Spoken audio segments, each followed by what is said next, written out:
Hello, everyone. Welcome to Other Voices, brought to you by Peninsula Peace and Justice Center. I'm your host, Paul George. I hope everyone's doing well. Thank you for joining us today, as we're all anxiously waiting to learn the outcome of what appears to be a record-breaking level of voting. Consider this. Republicans have won the popular vote for president only once in the last 20 years. And yet they have controlled the presidency for 12 of those 20 years. That's only one aspect of what we mean by minority rule. On this edition of Other Voices, we're going to take a look at the tools that are available to help us reclaim something that looks more like the democracy we were taught about in school. To help us understand this situation, I'm pleased to welcome back to Other Voices Matt Harrigan, lecturer in political science at Santa Clara University. Matt teaches courses in U.S. politics, including Congress, making public policy, and state and local politics. His research interests center on questions about the effects of institutional design on political behavior and policy outcomes, including agenda control and leadership powers in the U.S. Congress. Matt Harrigan, welcome to Other Voices. Glad to have you back on. Oh, thank you, Paul. It's great to be here. Yeah, it's been about 10 months since you were last on the program. It was back in December. We were talking about impeachment. It seems like it was about 10 years ago. How are things going at Santa Clara University? You're teaching via Zoom, so you're spending your life on Zoom these days, I take it?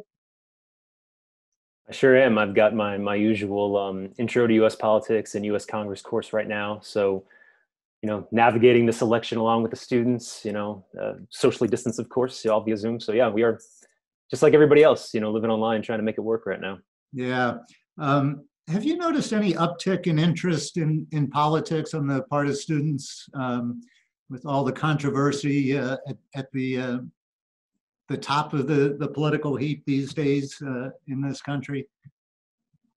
I do think so, yeah. Now, unfortunately, not being on campus, I can't witness it in person as much, so I'm not kind of as attuned to what the campus groups are doing.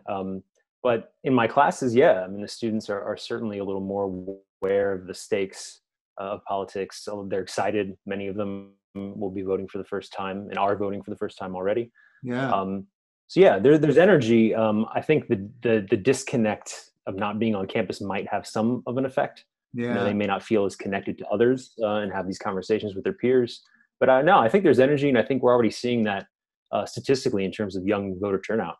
Yeah, that seems to be a real story this year, is that young people are turning out in droves to vote. I mean, it does seem to be record-breaking levels everywhere, but especially among the young, and that's got to be encouraging.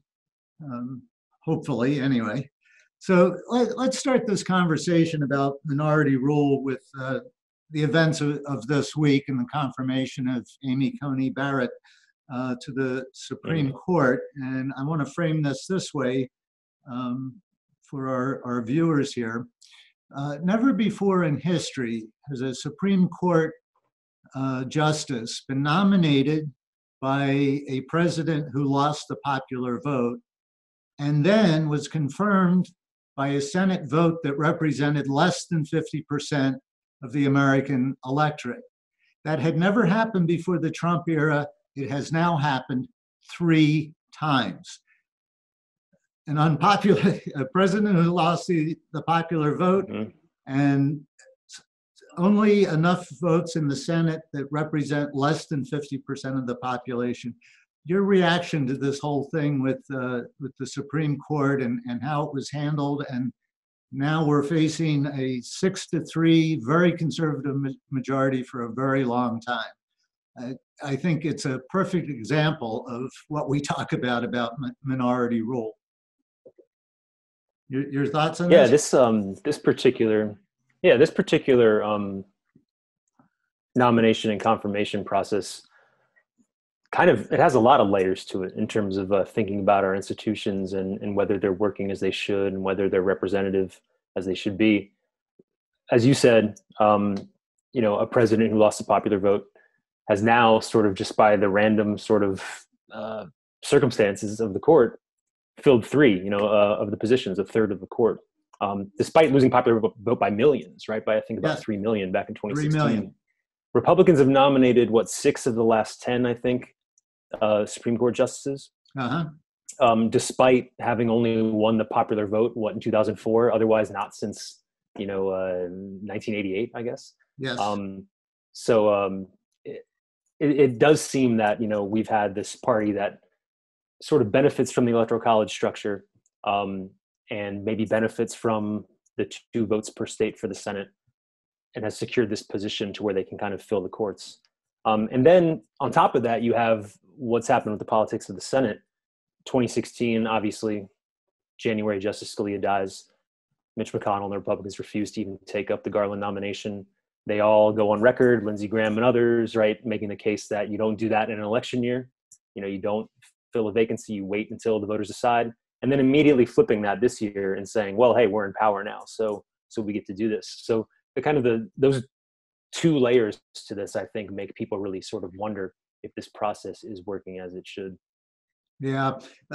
Added to that was the refusal of the Republican Senate to confirm so many of President Obama's choices for the federal judiciary, leaving us at a position at the appeals court level now that there is only 1 opening, whereas there had been dozens throughout the Obama years. That 1 opening is Amy Coney Barrett's seat. And that will probably be filled before January 20th of next year.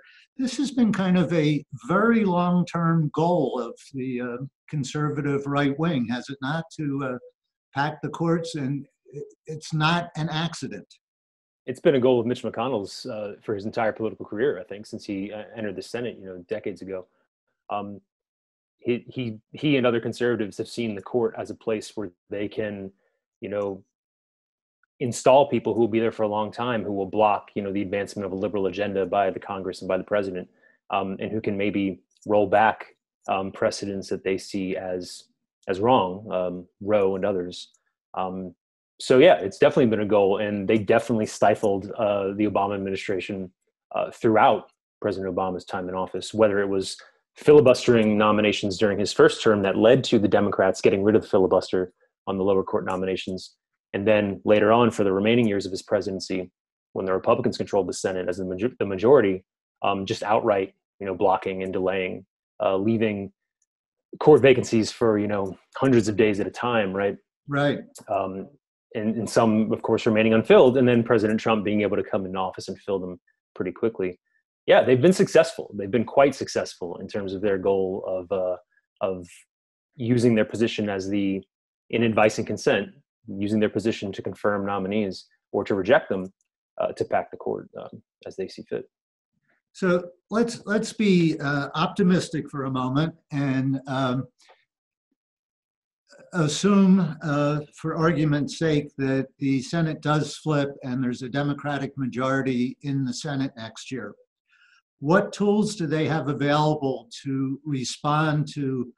The right wing has been yelling about court packing and Vice President Biden's apparent plans to look into that. But I would say it's the Republicans who have been packing the courts these past several years. What tools are available to Congress to respond to this Republican court packing that has brought us to this point? I think Congress has more tools available to it to affect the courts than people realize, than most people know. I think that people often look at the role of Congress in relation to the courts in terms of simply confirming judicial appointments and kind of that's it, because that's what we see on TV and what the news covers. Right. Congress has myriad ways that they can affect the courts. Article 3 of the Constitution is very brief. It's very vague on what the judicial power is, and it's sort of pretty open to Congress altering the Supreme Court and the lower courts, whether it's altering the appellate jurisdiction of the Supreme Court, kind of deciding categories of cases that can or cannot be brought through the federal system, changing the number of justices on the court, adding and subtracting seats in lower courts. I mean, yeah, I could go on with the whole list here, actually. So yeah, please. Well, let's go through that list a little bit, because Right. I think a lot of people, like you say, don't fully understand this.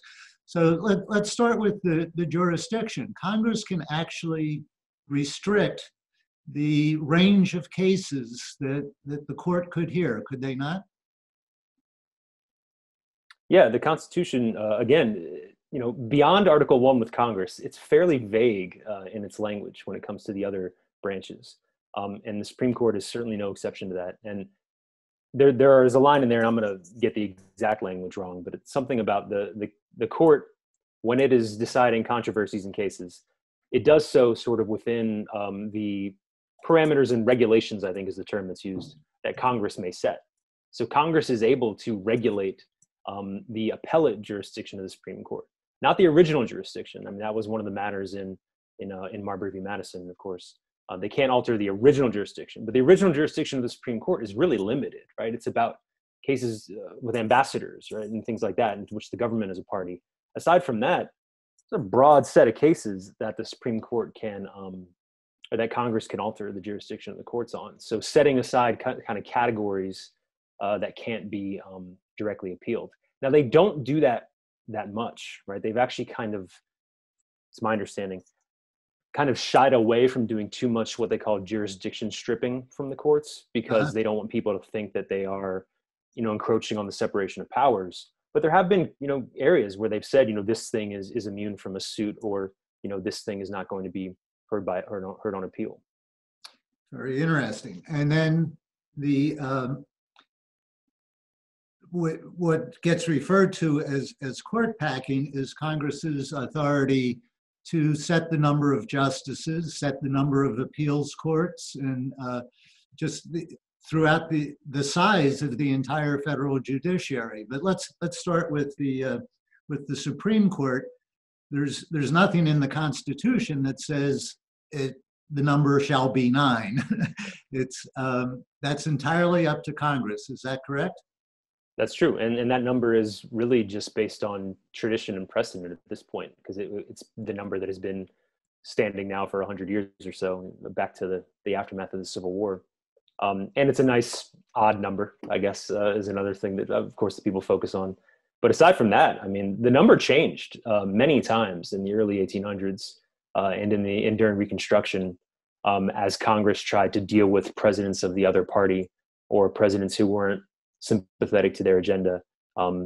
So they've moved it around. In fact, a couple of times they've actually lowered it so as to prevent a president from, filling a vacancy. So it's a possibility, but it's something we haven't seen in such a long time, that sort of durability of that precedent, I think, makes people afraid of what, changing it would mean. Yeah, well, your study area is in the area of leadership powers in the Congress, and so I'm going to ask you to do a little, crystal ball gazing here. Joe Biden has talked about appointing a bipartisan commission to look into expanding the court and the judiciary. I haven't seen a lot of detail on this. Have you seen much detail, what he has in mind? I don't think they've offered much yet. Yeah. Because it's a hypothetical. I mean, you don't want to put more out there than you have to, I guess, as a candidate, right? And kind of box yourself in. Yeah, I think he was absolutely right that if he started responding to that kind of question, that would become the issue, rather than the issue of jamming through Coney Barrett's nomination. But given who the Democrats are in the Senate right now, and who might be joining the Senate to give us a Democratic majority, do you think it's actually possible that the Senate may end up expanding the Supreme Court, the number of seats? During the campaign, Pete Buttigieg suggested term limits for Supreme Court justices. I don't know if that's ever been considered before. What do you think the odds are? So what's actually happening. There's a lot there. There's a few different. So I guess first on enhancing the size of the court, adding seats. There are a lot of people on the left who would like to do that to make up for the conservative bent, right? I mean, the court has been trending conservative since the 70s, following up a very liberal Warren court of the 60s, the 50s and 60s. Most of the justices since that period have been appointed by Republicans, of course. So there are some people on the left who would like to, make that change. There are, I think, a lot of moderate Democrats and institutionalists who are sort of erred on the side of keeping things the way they are, who worry that that would be a temporary victory, right? And that a Republican majority that could occur in the future would simply add more seats, right? And then you would have this sort of continual adding. So I think a lot of people do worry about that. And thus, I don't know how easy it would be to actually, for Congress to take a vote to add seats. They would also have to overcome a filibuster, no doubt, in the Senate, which would mean they would probably have to get rid of the filibuster, which I think is on your list of things to talk about. We can kind of wait on that, but they would probably have to do that to do the court expansion, right? Yeah, it's hard to break. I realized when I was writing my outline for this program, it's hard to take this piece by piece because it's also connected. The filibuster is connected to the court packing. The electoral college is connected to who has the majority. Right. There's a lot of threads here. I did want to say something about the term limits, though, because I think that's where you get kind of some of the more interesting proposals. Okay.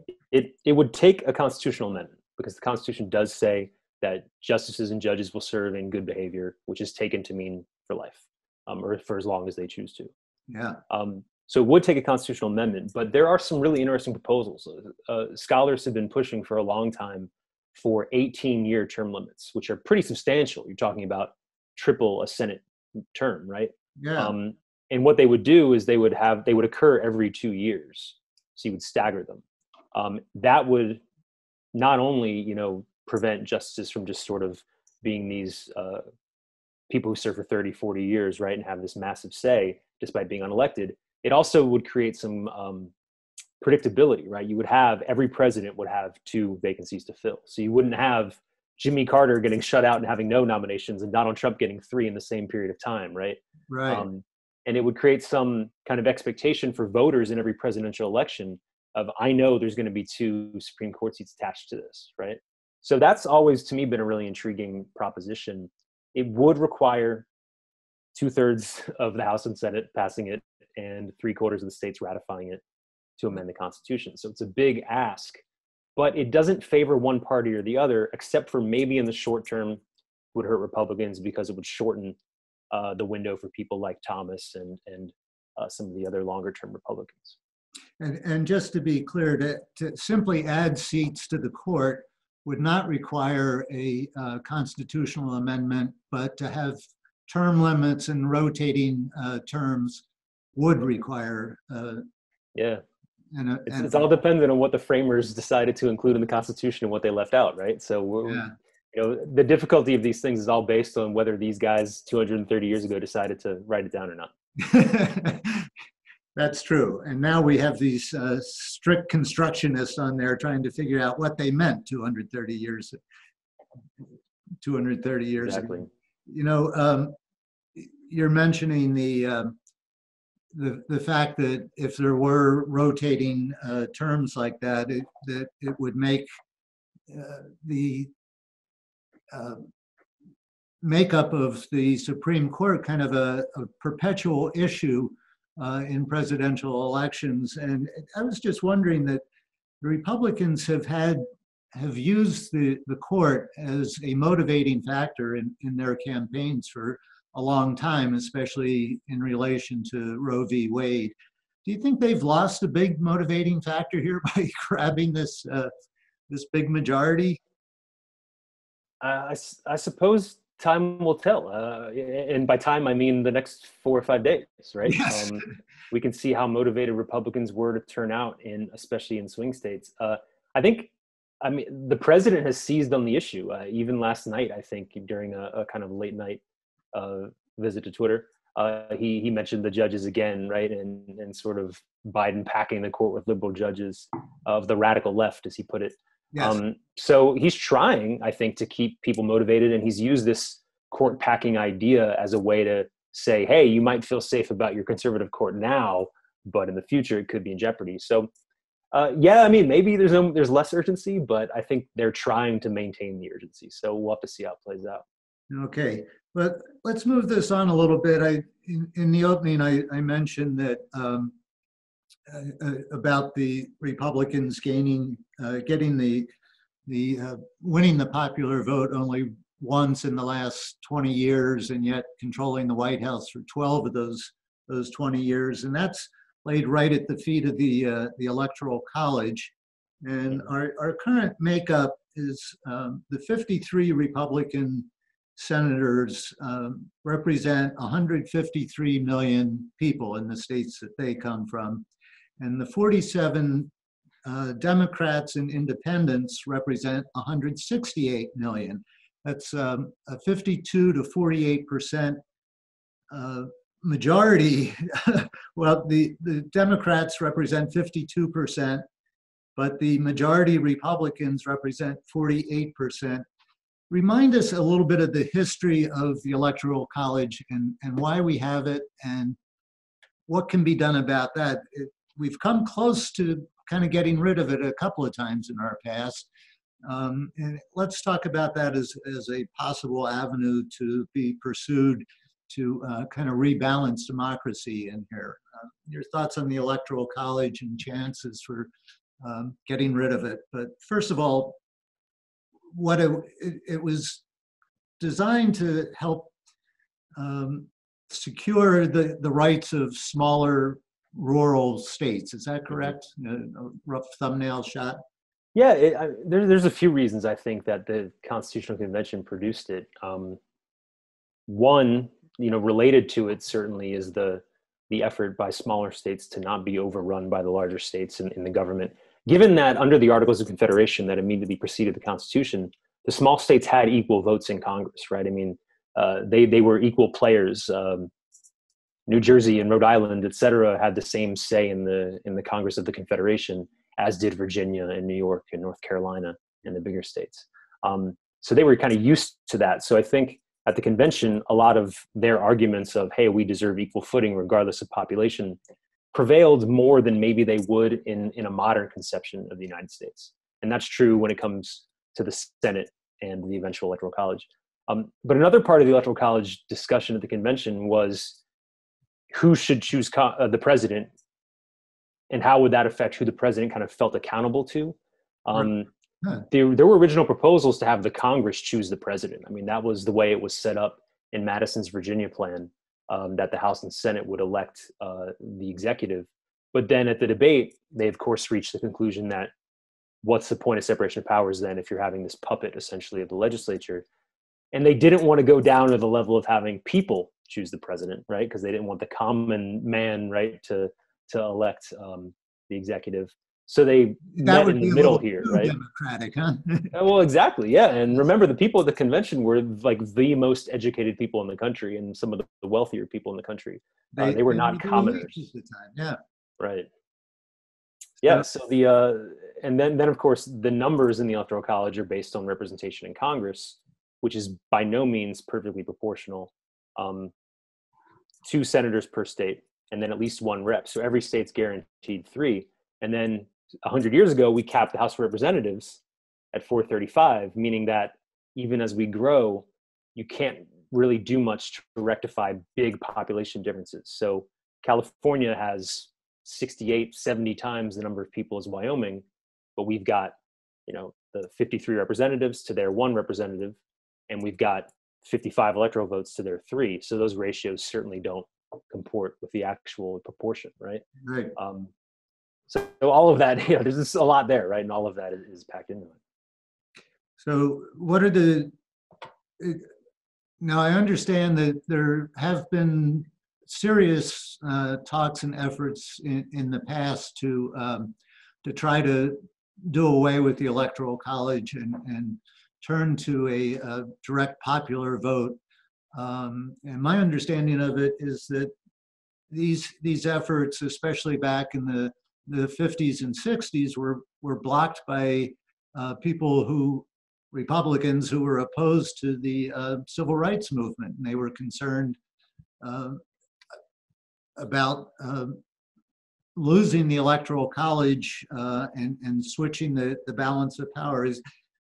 What's the history of concern and attempts to do away with the Electoral College in the past?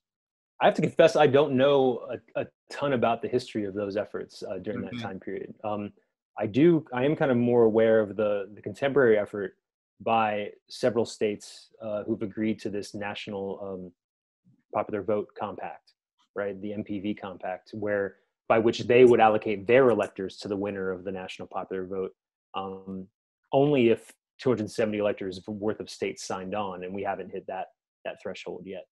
I mean, right now, demographically, the Electoral College benefits Republicans because Democrats are kind of concentrated in fewer states. So as long as you don't take the national vote, you can have a Republican lose California by 4 million votes, like will probably happen on Tuesday, and you can still potentially win an election in the other states. So there's little reason why states that are dominated by Republicans would want to sign on to something like that or want to move away from that system. Yeah. So and these days, of course, the vast majority of the population is no longer rural like it was back at the founding convention. Majority of Americans live in urban or suburban areas, not in the rural areas. So this Electoral College has really thrown things out of balance. One of the remedies, so to speak, for this imbalance has been talk about admitting Washington, D.C. and Puerto Rico as new states, adding 4 senators to the Senate, and because of the population of those 2 areas, presumably those would be 4 Democratic senators. What do you see as the odds of that happening in Congress, and who gets the vote on admitting new states? I think our viewers should get a reminder on how that's done. Just the Congress. That's up to Congress. So if Congress is able to move forward on that to authorize the admission of those states, they can be admitted. Does it require a 2/3 vote? You know, I don't think so, but I can't guarantee that for sure. Yeah, I actually, I'm not entirely sure how high the threshold would be, but I would guess majority vote, but I don't want to go on record to be wrong there. But it just requires the Congress moving forward on it. So it wouldn't even need a president or state legislatures or anything to be involved there. Yeah, as someone who went to school and lived in Washington, D.C., I'll tell you, it's an unusual situation to be unrepresented in Congress. Back in the days I was there, we didn't even have a delegate in Congress. And Congress actually setting laws for the city that you live in. We didn't even have a mayor when I lived back there. That was back in the 60s and early 70s. So I think it's far beyond time for DC to be admitted. There's nearly 1 million residents there. Oh, it's pretty incredible. And I know that some people object because they say the federal government is seated there. It would not be hard to carve out a smaller federal enclave and to allow the rest of the district to engage as a state, to be absorbed by one of the other states, in whatever way you did it, to allow for all those people there to have an actual vote in Congress. Yeah, it would be nice, and it would be democratic, as we're talking about. Certainly. So let's go back to the Senate for a minute, also related to the Electoral College, which brought us this imbalance in the Senate. You've mentioned before the filibuster, and in 2013, the Democrats killed the filibuster for the judiciary and executive appointments. And then in 2017, under Mitch McConnell and Donald Trump, the Republicans took away the filibuster for the Supreme Court. Mhm. Might we be seeing substantial changes in how the Senate conducts its business? The filibuster is not something that's in the Constitution. It's just a rule that the Senate has agreed to. What do your tea leaves tell you about what might or might not happen to the filibuster in the Senate? Well, the filibuster is kind of an accident of history. The great political scientist Sarah Binder at the Brookings Institution at GW has spoken about this a lot and written about it. And she points to Aaron Burr as vice president in the early 1800s cleaning out the rule book of the Senate, telling them they had too many extra rules that they didn't need as this sort of vaunted deliberative body. And one of those rules was the ability to motion for the previous question, which is the motion that someone can stand up and say, I move to the previous question, which basically means let's stop talking and vote on the bill. Uh-huh. So they got rid of that. They were like, oh, you don't need that. You're the Senate, right? You can just you have these high-minded individuals who will debate as they see fit, and then they will move to a vote. So let's clean this up. So that opened the door for the possibility of delaying, right? Dilatory tactics in the Senate, which weren't really used for another several decades until people started to realize, as the parties polarized, that they could take advantage of, loopholes in the rule book to delay. And then it's really more, in terms of the mass usage of it, really more a contemporary phenomenon the last few decades. So it's by no means some sort of age-old kind of handed down to us by the framers protection of minority rights. With that said, a lot of people, I think, are wary of getting rid of things like that because they know that when they're in the minority, they like to use the filibuster. Right. Democrats have blocked some things when Republicans have controlled the Senate, that they're probably glad they had the filibuster to do so. And I think some Democrats really regret Harry Reid's move, as you mentioned, in 2013, to remove the filibuster on these nominations because they thus were not able to. It kind of set the precedent for expanding that to Gorsuch, and they were not able to use it for people like Betsy DeVos and other cabinet nominees. So I don't know. I mean, there's certainly momentum toward getting rid of it, and there's certainly a logic to say, like, look, we already have a separation of powers, right? We already have laws having to pass the House and the Senate and signed by the president. Do we need another layer with the filibuster? But then there's the practical reality of a party saying, well, what happens when we're in the minority? What do we want? What do we do then? Right. Yeah, that always seems to be kind of a break on action because the party in power has to consider what's going to happen when they're no longer in power. And if it's one thing that's consistent is that the White House and the Senate do go back and forth between the parties in this country. Especially in the modern era, they go for a long time. They did not go back and forth. The Congress was dominated by Democrats from the New Deal until the 80s, when the Senate started to shift Republican a few times. And then in 94, when Republicans took the whole House and Senate.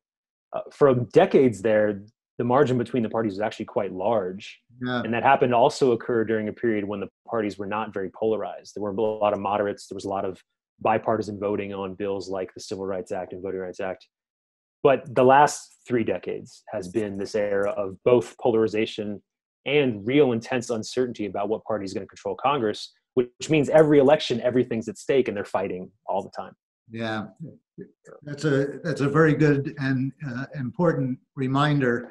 Let's invite our audience in on this conversation now. If you have a question or comment that you'd like to make, what we like to do on Other Voices Online is bring you on as a panelist so people can see and hear your question.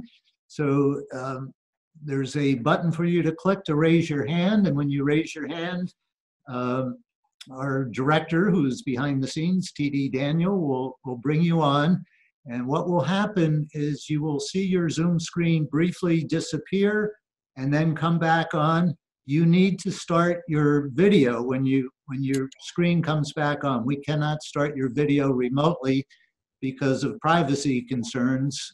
Only the National Security Agency can start your laptop camera for you without your permission. So TD, I see Cheryl Spencer has her hand up, so if you go ahead and bring her on.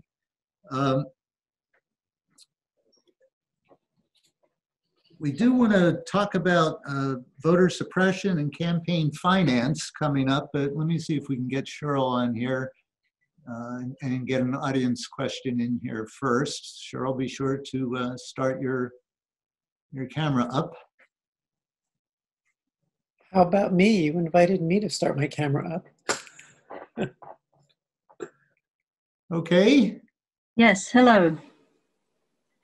Oh, I didn't realize that we had two on already. Who was first? Was it Sharon?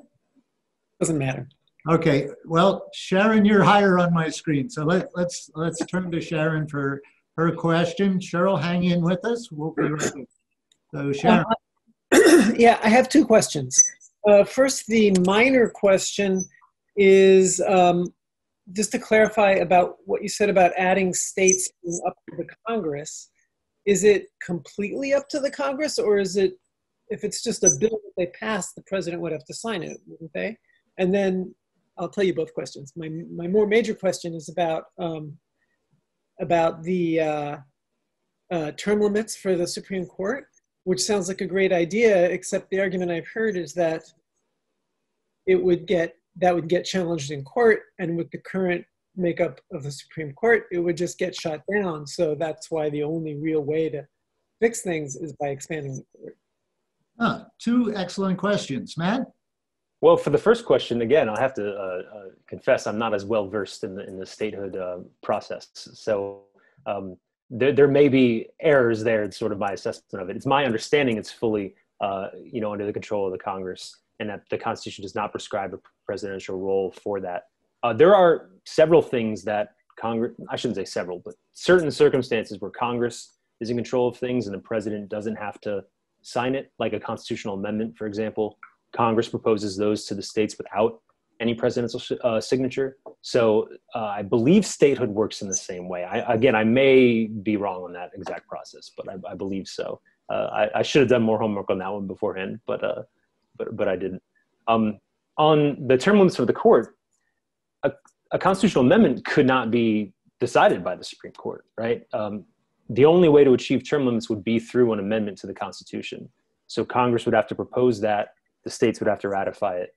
Again, 2/3 of both chambers of Congress and 3/4 of the states to ratify. Once it's part of the Constitution, the rule book is changed. So the referees and umpires that live on the court have to use the rule book, right? They can't challenge the validity of that. Now, of course, Congress could not do that through simple legislation. You could not. But what you could do, which is kind of an interesting wrinkle, is Congress could add people to the court, and then they could change the process, and they could have sort of like current cases be decided by a certain subset of justices and kind of rotate the older justices out, right, who have been there longer, have them serve as backups for recusals or have them rotate down to lower courts. So there are a lot of like little maneuverings that Congress could do if they wanted. I would assume that a bipartisan commission that President Biden would form to study this, probably first on their list would be something like 18-year term limits, one vacancy every 2 years, something like that is probably what they would propose, despite the fact that it would be difficult to actually pass. Okay, well, thank you for those good questions. And I will mention that we do send out an email with links and resources for additional reading on the topic, whatever the topic was for other voices. I will try to track down this question about the admission of states, and we'll include that in the follow-up email to this. It's an excellent question. I'm interested to know what the answer is, so we will get that information to you. TD, I see Bill Newell has a hand up, so if you can go ahead and get him on, and then we'll turn to Cheryl for your question. Cheryl Spencer. Hi. We're ready for you, Cheryl. What's your question? Oh, okay. I thought somebody called Bill was coming on. That's your IT person. Okay. Who's the next So, thank you. This is all very fascinating. Having not been educated in the US, I know very little about these ins and outs.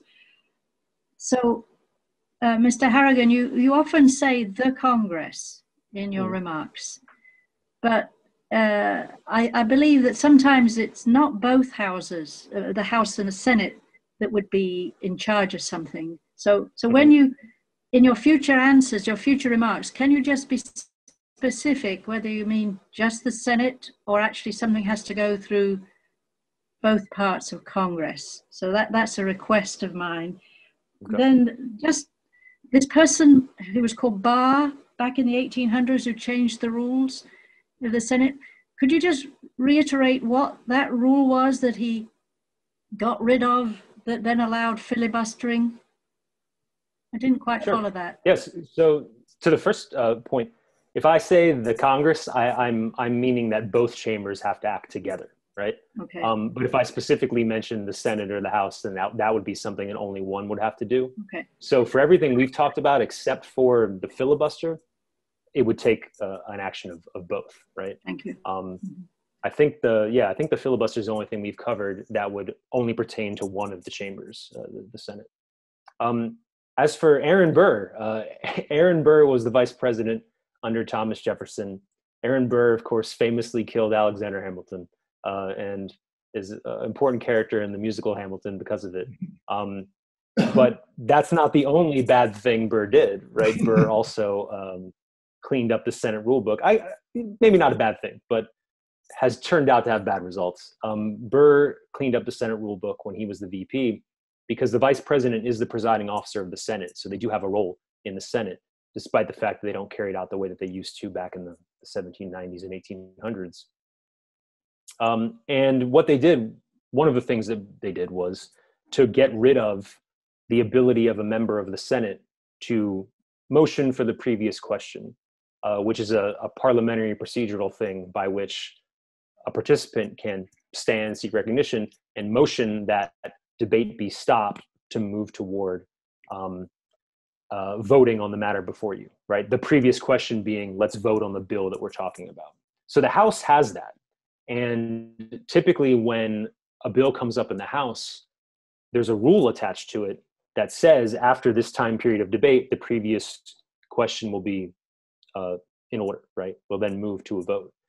The Senate only does that if they agree to by unanimous consent, or if everyone's sort of opportunity to speak has expired and no one else is seeking recognition on a bill, which is why you often see in the Senate, they assume that they're going to need 60 votes because it takes 60 votes under current rules in the Senate to invoke what's called cloture, which is a version of a previous question type thing that they've added here, by which they would then set, if cloture is invoked with a 2/3 vote, a 3/5 vote, they would then have 36 hours of debate and then they would vote on the bill. I hope that wasn't too much there, but basically the absence of the previous question motion in the Senate rules created the opportunity for the filibuster, which was exploited, which then made them institute Rule 22, which is cloture, which nowadays takes 60 senators to invoke. So essentially, Aaron Burr's oversight all those years ago has led to the fact that in our democratic institutions, it actually requires a supermajority to get anything done, 60 votes to get anything done basically in the Senate with the filibuster rule and the cloture rule. In practice, yeah. Again, though, there are people who believe the filibuster has served a really important purpose and has been able to block some things that an otherwise slimmer majority might push through. So granted, it does allow for a minority to kind of gum up the works a little bit. And we've had some pretty heinous filibusters like Strom Thurmond in 1957 with the Civil Rights Act, 24 hours, on the floor of the Senate trying to block the expansion of rights. But at the same time, I think it has stopped some other things. So I don't know how kind of cut and dry it is. I typically, in my personal view, kind of err on the side of thinking that we already have enough checks and balances and maybe it's superfluous. But I think some people would argue that it serves an important purpose. So I don't want to just sort of brush it off like it's something to be dismissed. Okay. So I don't see any other hands up right now, but I will, here come some hands. Sharon is back, I guess, with a follow-up question. So TD, if you go ahead and bring Sharon on. Let me just open up another line of discussion here for our final 15 minutes. And one of the things we are seeing a lot this year is what I would call voter suppression, battles over who can actually participate and cast a vote, how those votes are gonna be counted, et cetera, et cetera. Let me turn to, oh, Sharon just ran off. Sharon, we're ready for you. I do want to return to that topic, but let's get Sharon's next question. Welcome back, Sharon. Hi, sorry, my phone's ringing. Just got to turn that off. Okay. I should have muted it. So yeah, just a couple little follow-ups about the term limits, and also a request to Paul, which is that if you turn the temporary panelist back into a participant while Matt's still giving his answer, it pushes us temporarily out of the meeting and we don't hear the whole answer. We get a little gap. So we'll be well behaved. Let us stay until the answer's done. Okay. So my just 2 points about the term limits. First, I was surprised to hear you mention a bipartisan commission, I think you said, which kind of surprised me because we have to be done with bipartisanship because it's not going to go anywhere. If there's going to be bipartisanship, that change, no reform is ever going to happen. And frankly, even if the Democrats were to like completely steamroll over the Republicans, I don't think they'll ever do this on their own because I don't think they really want to. They need to be rolled over by the left. Like, this can't be business as usual or nothing's going to happen. So that's just a comment. Also, regarding, you said there would have to be an amendment because the Constitution doesn't otherwise allow you to take justices out. The suggestion, I think this came from Ro Khanna, and I think this is how I understood it. It was basically the same term limit plan that you described, except that rather than kicking them out at the end of their 18 years, you would just change their duties so they're not weighing in on cases anymore. And you could do that without an amendment, and then that could just be a regular law. Yeah. So to your first question, the bipartisan commission is not my idea. That's Joe Biden's idea. Yeah. So I was just reiterating what he was suggesting, that you form a bipartisan commission. I assume one that would consist of a bipartisan group of legal scholars, one would imagine, right? Maybe former judges and justices. I doubt it would consist of members of Congress. Maybe former members of the Judiciary Committee or something like that. I don't know. So yeah, not my idea, his idea. I think I did mention that, maybe you were cut off when I said it, that they could do that, right? That they could do something by law, such as having only the 9 most recently appointed justices, if they expanded the court, only the 9 most recently appointed deciding cases, and then shift the older appointments to duties on the lower court, to filling in during recusals, things like that. You could, but that would, of course, entail an expansion of the court. That wouldn't necessarily be a replacement or a limiting out. To actually impose limits on the people who are on the court, you would have to amend the Constitution, because it includes the language that judges and justices shall serve in good behavior, which has been taken to mean for life as they choose to serve. But you can't change their duties? You can change their duties, yeah, you can do that. Another thing you could do is something I didn't mention before, is they could put in a requirement that it take a super majority of justices to decide on constitutional cases if they wanted to. I mean, they could change the court's procedures in that way as well. So there's a lot of things that they could do by law, yeah. But term limiting is one of the ones that they can't. Well, I think the idea was that after 18 years, that's when their duties change. Sure. So they're effectively term limited. Sure. Yeah, you could do that. But again, I was just saying it wouldn't constitute actual removal. Yeah. So yeah, but it wouldn't.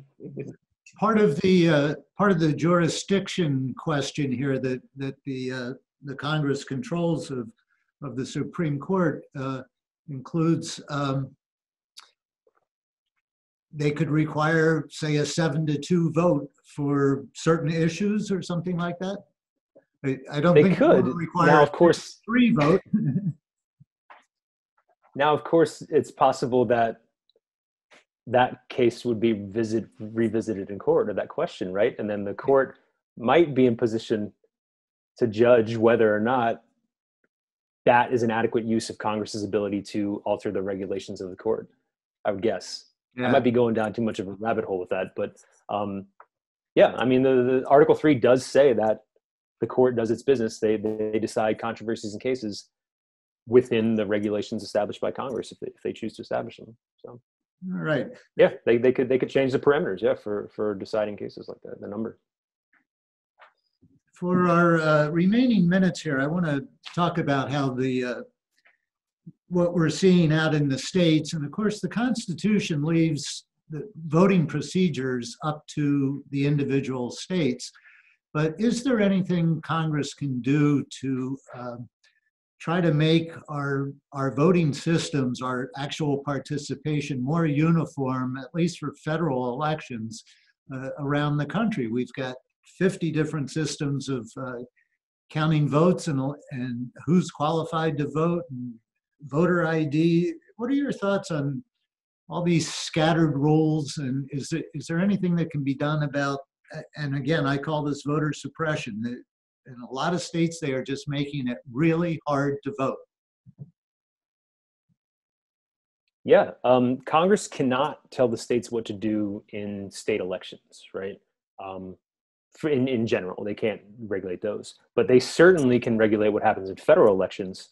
And that has a trickle-down effect because a lot of state elections are going to be scheduled with the federal election, right? If states want turnout in their elections, they're going to do most of them on the November date of the federal elections, right? Now we have a lot of primaries and stuff in other state and local races that occur in other times of the year, but a lot of the big offices are at the same time as the federal. So if Congress puts in place a requirement that affects that, it often has that trickle-down effect. We've seen that with things like, the Motor Voter Act back in the 90s, right? In terms of, making registration for federal elections more accessible, right? So the requirement that people get to register to vote at the DMV, for example, is why it's called the Motor Voter Act, right? That kind of stuff. The Help America Vote Act back after the 2000 issues that sort of helped fund some modernization of some state voting systems. They could do things like that. We have campaign finance laws too that govern federal elections that have a bit of a trickle-down effect. So they could pass laws. They could pass laws that give states the funding they need to beef up their infrastructures and their security, to offer more access to voting. They could pass a new or renewed Voting Rights Act to make up for the Shelby case from a few years ago, in which they reinstate some things like pre-clearance, or maybe they set a threshold that if a state is going to change its voter registration laws or any other voting rule, that it announced that a certain period before the election so that things can't be sprung on voters later on.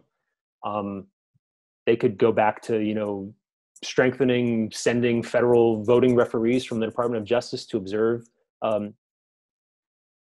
communities where there's been, evidence of discrimination. I think you'll see Democrats move to do this. I don't see any reason why they wouldn't, if they took the House and the Senate, try to pass a new Voting Rights Act. President Obama called for it at John Lewis's funeral, for example, suggesting naming it after John Lewis, in which you kind of undid some of that damage from Shelby, in which the court said that the old formulas no longer apply. They could update that. That's all the court told them to do, was update your data and make your new restrictions based off of modern data and analytics. And we apparently have a whole lot of new data, voter suppression, don't we? Oh, I thought you were saying we had a question. All right. If there are any more audience questions, you've got to do it right now. Do you have a question? I just want to point out regarding the... Come on here. My partner, Steffi, here has a question. Hi. Well, my question or my comment is that I think actually a bipartisan commission properly constituted could be immensely valuable. And I hope we can include in the resources will. that we send with this segment of Other Voices, Charles Fried, Reagan's Solicitor General's New York Times op-ed on the subject from last week. I think people might be interested to see what Charles Fried has to say. Yeah, he apparently supports this commission idea and looking into expanding it. So we will include that in our list of resources. So I don't see any other hands here. So I will ask you, Matt, your some closing thoughts here on the situation that confronts us. A lot will be answered for us in 4 days, as you point out. But any closing thoughts on the state of our democracy as we're tumbling toward some kind of resolution next Tuesday? I think we're I guess depending on what happens on Tuesday, if the polls are correct, or at least somewhat correct, we're bound to see some reform efforts next year. The question is to what extent, right? And the question is what kind of mechanisms they try to use. I agree. I think, for a lot of these, there's going to have to be some bipartisanship. Maybe that's not in Congress, but maybe it's bringing in former Republican officials. Otherwise, we're too polarized for the, reform ideas to have legitimacy in the minds of a lot of people, unless there's not some sort of collective approach or more even-handed approach. With that said, I think there's a lot of evidence that Republicans have taken advantage a lot, especially in the Congress over the last few years, to the point where Democrats want to kind of give it back to them. I don't know what's going to happen with that, but I know politics seems pretty bleak right now, given how polarized we are, and especially given the nature of the particular president we have right now and his rhetoric and approach. But a lot of this has been cyclical. One of the things we study as political scientists and historians is the progress of all this stuff over time. We've had nasty polarized eras, and we've had them followed up by eras of moderation. And theoretically, new issues could emerge in the next couple of years that divide voters in different ways and start us on that slow path toward moderation again. So I guess I wouldn't, I would look to history for hope, I guess, in a way. Okay. Well, Matt Harrigan, thank you very much for providing us with some good background on where these reforms might come from, so we're prepared for it. If and when it comes, I really appreciate you giving us some more of your Zoom time here. And good luck in continuing your teaching online. I hope that straightens out soon. To all of you watching at home, don't forget to set your clocks back on Sunday and then take our democracy back on Tuesday. Thank you for tuning in and joining us here on Other Voices Online.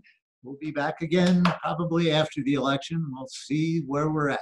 Thank you, everybody.